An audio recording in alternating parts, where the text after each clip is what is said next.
예수님이 부활하셨습니다. 예수님이 오셔서 십자가를 지시고 죽으셨을 뿐만 아니라 죽으신 것으로 끝난 것이 아니고 부활하셨습니다. 왜요? 우리에게 소망을 주시기 위해서입니다. 오늘 성가대 칸타타와 또 EM 설교도 있고 해서 7분 설교를 하기로 약속됐습니다. 7분 되기 전에 땡땡 해주십시오. 요한복음 11장에는 예수님의 부활을 예표하는 말씀이 나옵니다. 병들었던 나사로가 죽게 되었을 때 주님이 말씀하시기를 이 병은 죽을 병이 아니라 하나님의 영광을 위하며 하나님의 아들이 이로 말미암아 영광을 받게 하려 함이라. 요한은 이 말씀을 통하여 예수님의 부활이 어떻게 나타나는가를 우리에게 가르쳐 준 것입니다. 미리 알려주신 것이죠. 그리고 죽은 지 나흘이나 되어서 썩어 냄새나는 나사로를 다시 살리시고 이렇게 말씀하십니다.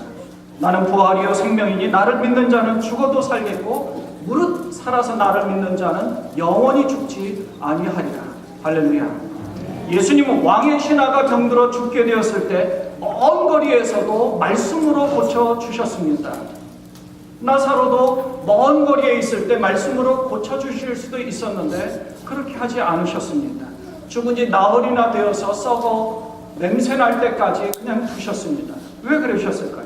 그래서 예수님이 귀신을 내쫓고 병든 자를 고쳐주시고 질병을 완전히 고쳐주시는 그런 예수님일 뿐만 아니라 죽음까지도 완전히 다스리시고 이길 수 있다는 것을 보여주신 것입니다. 우리 기독교의 역사가는 직선적입니다. 시작이 있었던 한 날이 처음 시작이 있었죠. 마지막 날도 마찬가지로 있습니다. 그래서 마지막이라고 하는 것은 우리의 삶도 마지막이지만 온 세상이 다 마지막이 된다는 것입니다. 큰 심판이 이르러서 종말이 있다는 것이죠.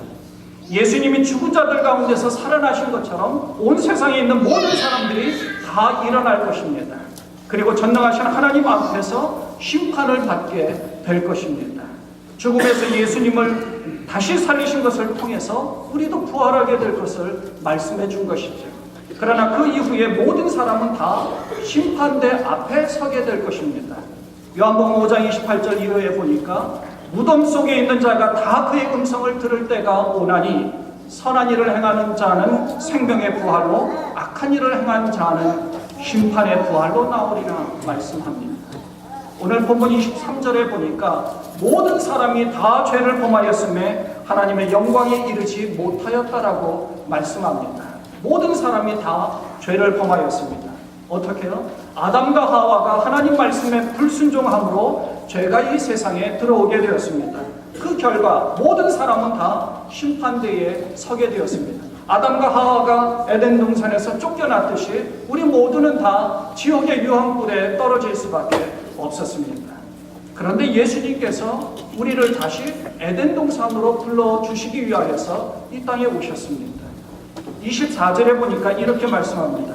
그리스도 예수 안에 있는 속량으로 말미암아 하나님의 은혜로 값없이 의롭다 하심을 얻은 자 되었느니라. 그리스도 예수 안에 있는 속량, 예수님이 십자가를 지심으로 우리의 모든 죄를 대신 어린 양이 되셔서 우리의 모든 죄값을 받아주신 것입니다. 그래서 하나님의 의가 우리에게 나타난 것이죠. 이 의는 우리가 노력해서 얻을 수 있는 것이 아닙니다. 22절에 보니까 예수 그리스도를 믿음으로 말미암아 얻을 수 있다라고 말씀합니다. 예수님은 자신을 희생해서 우리를 구원해 주셨고 우리에게 구원, 참 천국을 허락해 주신 것이죠. 에덴 동산에 있던 아담과 하와는 하나님 말씀에 불순종해서 선악과를 먹었습니다. 그 불순종으로 인해서 우리는 멸망할 수밖에 없었죠. 그러나 두 번째 아담인 예수님이 이 땅에 오셔서 십자가를 지시기 전에 겟세마네 동산에서 고통스럽게 기도를 합니다. 마태복음 26장 42절에 보니까 얼굴을 땅에 대시고 엎드려 기도하여 이르시되 내 아버지여 만일 할만하시거든 이 잔을 내게서 지나가게 하옵소서. 그러나 나의 원대로 마옵시고 아버지의 원대로 되기를 원하나이다. 첫사람 아담은 하나님 말씀에 불순종했습니다. 두 번째 아담은 인간적인 고통이 있었겠지만 그러나 하나님 말씀에 순종하여서 하나님의 뜻대로 하기를 원하였던 것입니다. 그래서 하나님 말씀에 순종해서 25절 말씀과 같이 자신을 화목제물로 십자가에서 죽으시고 하나님과 우리 사이에 막힌 담을 완전히 제거해 주신 것입니다. 예수를 믿는다는 것은 십자가의 죽으심과 부활을 믿는 것입니다. 주님은 우리에게 길이요 진리요 생명이심을 부활하신 것으로 직접 우리에게 보여주셨습니다. 본문 26절에 보니까 곧 이때에 자기의 의로움을 나타내 주셨습니다. 죄인이 병들어서 죄인이 십자가의 고통 가운데서 다 멸망당하는 것이 아니라 의인이 십자가를 지심으로 하나님께서는 의인인 예수님을 다시금 살려 주셨던 것입니다. 그리고 모든 죄값을, 우리의 모든 죄값을 십자가에서 다 속량해 주신 것이죠. 자기도 의로우시며 또한 예수 믿는 자를 의롭다 하려 하십니다. 예수님이 십자가에 죽으시고 부활하신 것은 우리 모두에게 이 부활의 소망을 주셨을 뿐만 아니라 우리도 의롭다 하심을 인정해 주신 것입니다. 의로우신 주님이 부활하심으로 예수님을 믿는 우리 모두가 다 의인이라 칭해진 것입니다. 이것은 우리 모두가 다 하나님의 양자가 된 것이죠. 하나님과 화해를 이루어서 양자가 되어서 모든 하나님의 자녀로서 누릴 수 있는 특권을 양자인 우리도 그것을 누릴 수 있게 되는 것입니다. 이 거룩한 부활주일에 부활하신 주님만을 바라보시며 세상 가운데서 모든 것 가운데서 이겨내시고 승리하시는 여러분 되시기를 주님의 이름으로 축원을 드립니다.